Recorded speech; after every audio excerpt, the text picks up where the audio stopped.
Labas vakaras. Bijau, kad nebūsiu tokia linksma kaip Aleksandras, bet pabandau. Tai aš esu Deimantė Žebrauskaitė. Simona, darau šiuo metu kitus dalykus, bet Simona mane pakvietė pakalbėti apie Maisto banką. Nepelno, nevyriausybinę organizaciją, kuriai aš vadovavau 12 metų. Buvau pirma darbuotoja šitos organizacijos, man išeinant iš organizacijos po 12 metų jie dirbo apie 50 darbuotojų, apie porą šimtų savanorių, turėjo sutartis reguliariam atėjimui ir darbui į Maisto bankę. Man pradedant organizacijos metinė apyvarta buvo apie 100 iki 100 tūkstančių eurų. Man išeinant organizacijos metinė apyvarta buvo apie 13 milijonų. Jau 5 metų aš nedirbu šitoje organizacijoje, yra paaugus dvigubai dabar. Puikiai jai sekasi. Aš noriu papasakoti apie pačią pradžią, šitos organizacijos pradžią. Ir kuriant šitą organizaciją ne vieną feilą padariau. Pradėsim nuo darbo su draugais, kas draugystę ilgam užšaldo, tarnybinio romano, kuris nebūtinai gal feilų, galim jį vadinti dėl to, kad šiuo metu turiu vyrą ir du nuostabius vaikus. Bet tas feilas, apie kurį noriu papasakot, buvo organizacijos pradžia ir čia matot mane jauną 2007 metais, ką tik pabaigusią magistro studijas. Ir atėjau vadovauti šitai organizacijai visiškai žalia. Prisipažinsiu, nežinau, kas yra apyvartinės lėšos, kokie mokesčiai mokami sodrai, kas yra maisto veterinarijos tarnybos pažymėjimas, kas tas fundraisingas ir kaip gauti pinigų iš rėmėjų. Kaip rašyti paraiškas, nieko nežinojau, bet turėjau daug entuziazmo ir drąsos. Ir neetiška tikriausiai būtų taip sakyti, bet Maisto bankui ir organizacijos augimui labai padėjo finansinė krizė, kuri pasaulį ir Lietuvą ištiko 2008 metais. Ištikus finansiniai kriziai daug žmonių pirmą kartą neteko darbo ir pajamų. Labai daug žmonių pirmą kartą reikėjo pagalbos maistu. Reikėjo žmogaus, kuris galėtų komentuoti besikeičiančią situaciją, augančią skurdo situaciją Lietuvoje. Ir man visai neblogai sekėsi komentuoti. Buvo toks etapas, kai aš tikriausiai kiekvieną savaitę stovėdavau prieš kameras ir pasakodavau apie augančius paramos gavėjų skaičius. Jeigu Maisto bankas 2007 pagalbą maistų teikė keliasdešimčiai tūkstančių žmonių, tai giliausios finansinės krizės laikotarpiu nereguliariai paramą gaudavo apie 500 tūkstančių lietuvių. Nuolat komentuojant situaciją ir pasakojant tas istorijas, mano buvimas ir bendravimas su žiniasklaida tikrai padėjo organizacijos žinomumui. Reikia pasakyti, kad tuo metu buvo verslo įmonių, kurias finansinė krizė netaip stipriai paveikė ir kurios norėjo skirti paramą tam, kad padėtų mažinti finansinės krizės padarinius Lietuvoje. Dar reikia pasakyti, kad tikriausiai jūs žinote Maisto banką kaip organizacija, kuri prekybos centruose 1 arba 2 kartus per metus kviečia jūs paaukoti maisto produktų, ilgai negendančių maisto produktų skurdžiai gyvenantiems žmonėms. Bet mes norėjom padaryti tikrą Maisto banką. Kas yra tikras Maisto bankas? Dabar papasakosiu istoriją, kuris sklando tarp Maisto bankų pasaulyje ir Europoje. Niekas nežino, ar jinai tikra ar legenda. Apie kunigą, kuris 60 metais kažkur Meksikos ar Teksaso pasienyje pamatė ūkininką atvežantį sunkvežimį pomidorų į sąvartyną. Taip pat tas kunigas pamatė, kaip skurdžiai gyventi žmonės renkasi sąvartynę ir renka tos pomidorus, kad galėtų jos valgyti. Tas kunigas pagalvojo, o tai gal aš galėčiau susitarti su ūkininku, kad jis man atvežtų tos pomidorus ir aš galėčiau oriai atiduoti tą maistą skurdžiai gyvenantiems žmonėms. Maisto banko idėja, tikro Maisto banko idėja yra būti tuo partneriu, žinant ten, kur yra perteklinio maisto ir atiduoti jį ten, kur to maisto trūksta. Taigi, maisto bankai bendradarbiauja su prekybos tinklais. Lietuvoje riteilė labai daug perteklinio maisto, mes labai norim, kad mūsų visų lentynos būtų pilnos iki parduotuvės užsidarimo, tai reiškia nespėjama parduoti viso maisto. Jį galima atiduoti paramą, jeigu jis yra dar tinkamas vartoti. Didmenoje pas ūkininkus užauginama ir parduodama ne visos gražios daržovės ir taip pat pas gamintojus dėl skirtingų priežasčių. Tai, pradėjus 2007 dirbti maisto banke, aš labai greitai supratau, kad mums reikia pradėti dirbti su prekybos tinklais. Porą metų mes kalbėjom su IKI, daug naktinių laiškų, daug įtikinėjimų. Ir tuo metu nuostabus komunikacijos vadovas Valdas Lopeta nutarė, kad galim pradėti bendradarbiavimą. Mes pradėjom bendradarbiavimą su prekybos tinklu IKI, važiuodami į 5 parduotuvės ir čia jūs matot maisto produktus, kuriuos mes gaudom kiek kasdien. Ką reiškia važiuoti kasdien? Tai reiškia, kad kiekvieną rytą, 6 dienas per savaitę, mūsų savanoriai atvažiuodavo paimti pieno produktų, varškės, sūrio, jogurtų, sūrelių ir panašiai, mėsos produktų, dešrelių, vaisių, daržovių ir kitų dalykų, kad galėtumėm juos išdalinti kiekvieną dieną skurdžiai gyvenantiems žmonėm. IKI buvo vienintelis prekybos tinklas tuo metu neprekiaujantis paskutinės dienos galiojimo maisto produktais, o tai reiškia, kad tą dieną anksti ryte mes galim juos paimti ir tą dieną išdalinti, tą dieną žmonės gali juos suvalgyti. Taip, mes pradėjom bendradarbiavimą. Aš buvau jauna ir avantūristiška.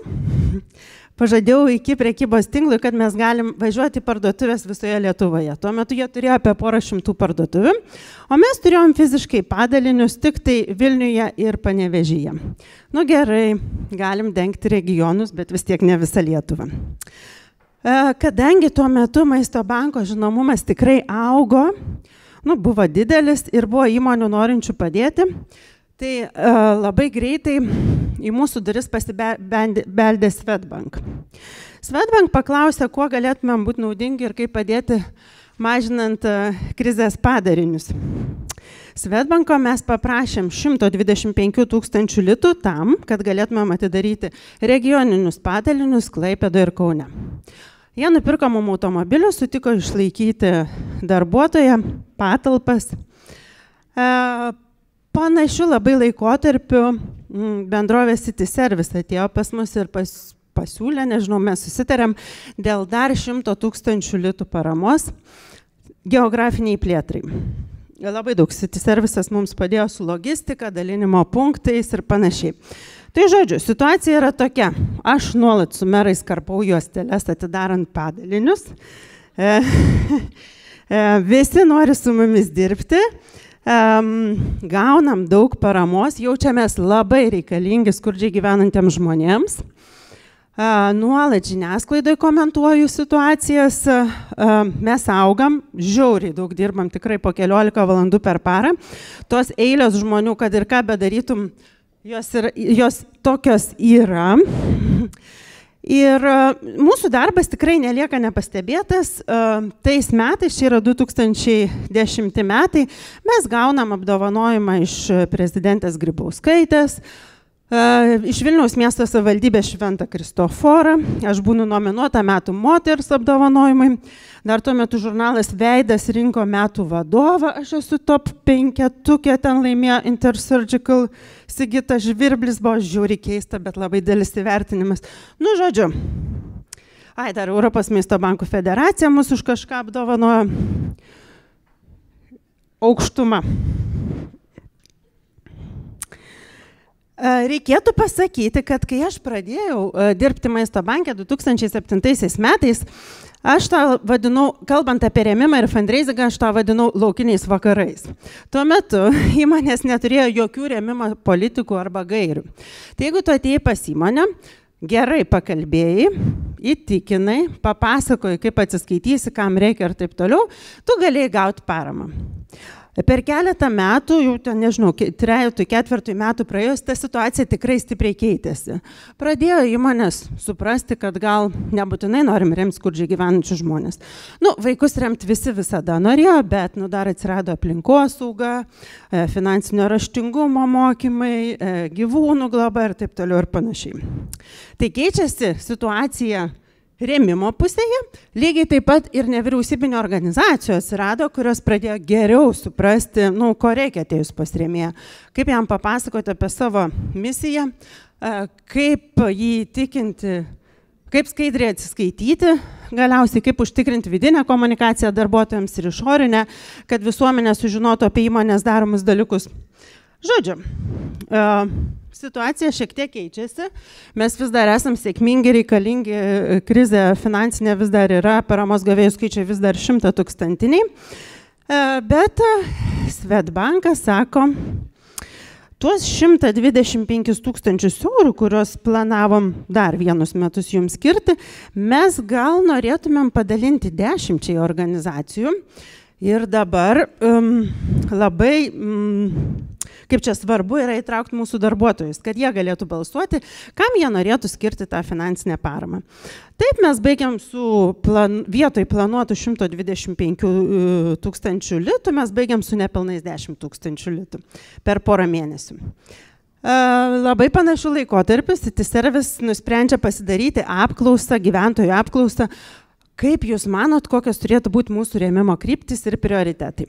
Gyventojai labai racionaliai, man suprantamai, nubalsuoja, kad jie norėtų, jog Citiservice tą finansinę paramą skirtų suolelių įrengimui, žaidimo aikštelių, sporto aikštelių ir panašiai. Citiservice sako, nuostabiai bendradarbiavom, viskas labai gerai, daug darbų padarėm per tos beveik porą metų, bet keičiam rėmimo kryptį. Tai per keletą mėnesių mes netenkam 2 didžiausių savo rėmėjų, o tai reiškia 2/3 savo planuojamų metinių pajamų. Tai jeigu įsivaizduojat stalą tokia apvalų su 3 kojom, tai čia kaip 2 kojas nupjautum ir jis ant taburetės nugriuvęs. Dar neguli ant stalo, bet taip jau nenorėtum reikalų turėti su tokiu stalu. Man dabar jau juokingai skamba ta situacija, bet kai atsimenu tą situaciją, tai nebuvo labai linksma. Tai atsimenu tą momentą, kai aš priėmiau sprendimą nebemokėti nuomos už sandėlius, kuriuos mes nuomavom visoje Lietuvoje. Pagalvojau, kad vis tiek taip greit neišmes. Po porą savaičių mes sutarėm su darbuotojais, kad nebemokėsim jiems atlyginimą. Tuo metu turėjom 11 žmonių dirbančių ne po 8, o po 11 valandų per parą. Mano svarbiausias tikslas buvo, kad mes turėtumėm sąskaitoje pinigų degalams ir galimybę įvažiuoti tos prekybos centrus. Tuo metu jau buvom pradėję kalbėti ir su kitais prekybos centrais ir aš galvau, kad jeigu reikės pasakyti, kad mes nebegalim pas jūs atvažiuoti, tai čia tai ties kuo dirbam po 14 valandų, nežinau, paskutinius 3 metų, tai ką aš laikau ir kas yra laikoma tikrų maisto bankų, nuvažiuos tiesiai į unitazą. Tai degalai svarbiausia. Ėjo 4 mėnuo, kai mūsų darbuotojai negavo atlyginimo, buvo rugpjūtis. Pas mane atėjo Virgis. Virgis buvo mūsų sandėlininkas. Jis buvo vienintelis šeimoje dirbantis ir turėjo vaiką. Sakė, direktorė, man reikia išleisti vaiką į mokyklą ir reikia nors kiek nors pinigų. Tada atsimenu momentą, kai žiūrėjau sąskaitą, kiek ten yra pinigų. Čia tie degalai man yra svarbiausia, primenu. Nes tik taip skaičiavau ir supratau, kad mes turim degalų savaitėje artimiausiai ir nenusimato daugiau pinigų įkritimo per tą savaitę. Per tą laiką, jeigu kalbėti apie savijautą, tai aš atsimenu kaip tokį vakumą. Iš vienos pusės tu galvoji, kad tu negali nei valgyti, nei miegoti, nei, žodžiu, negali nieko, iš kitos pusės tu karštligiškai ieškai sprendimų. Nesibaigiantys susitikimai su rėmėjais. Negali sakyti, kad jie yra nesėkmingi, tiesiog jie tau skiria 1000 eurų, kai tau per savaitę ar per mėnesį reikia 10 000 eurų. Visokie vienkartiniai aukcionai, nežinau, fundraisingo renginiai, lėšų rinkimas gatvė ir taip toliau ir panašiai, bet niekaip galai nesueina. Tai žodžiu, ir pamiršau perjungti skaidrą. Oi, gal nebūtinai. Ir tada man ateina geniali mintis. Aš sugalvoju, tikrai giliausiai finansinės krizės vietoje, aš sugalvoju, kad mums reikia kažkokiu būdu pradėti generuoti reguliarias pajamas, nes su tom vienkartiniam iniciatyvom niekaip neišgyvensim. Pasikonsultuoju su Europos maisto bankų federacija ir sužinau, kad yra keletą šalių Europoje, kurie prašo maisto tvarkymo mokesčių. Kadangi maisto banko paramą dažniausiai gauna ne fiziniai asmenys, o kitos nevyriausybinės organizacijos, tokios kaip Caritas, Raudonas kryžius, Gelbėkit vaikus, Maltos ordinas ir taip toliau, aš pagalvojau, mes esam nevyriausybinė organizacija, juridinis vienetas, jie irgi yra ir gal jie irgi gali biškį sufundraisinti. Mes nusprendžiame įvesti maisto tvarkymo mokestį. Tas mokestis yra labai nedidelis, mes tuo metu atsimenu skaičiavom, kad jeigu Caritas per mėnesį gauna iš mūsų paramos už maždaug 300 000 litų, tai jiems mokestis būtų apie 200 litų. Atrodė visiškai logiškai. Tada greitai, karštligiškai, tą patį rugpjūtį, rugsėjį, turim daug susitikimų, pristatinėjom, dalis nevyriausybinio organizacijų sako, blogai. Bet ką padarysi, kiti sako blogai, tipo no go. Bet mes nusprendžiam rugsėjį išsiųsti oficialią informaciją apie tai, kad spalio maisto bankas taiko maisto tvarkymo mokestį. Man labai svarbu pasakyti, kad tai nebuvo mokestis už maistą. Tai buvo mokestis, kuris padėtų mums suorganizuoti šitoms organizacijoms maistą. Tai yra padengti dalį degalų, dalį nuomos, dalį administravimo kaštų ir panašiai.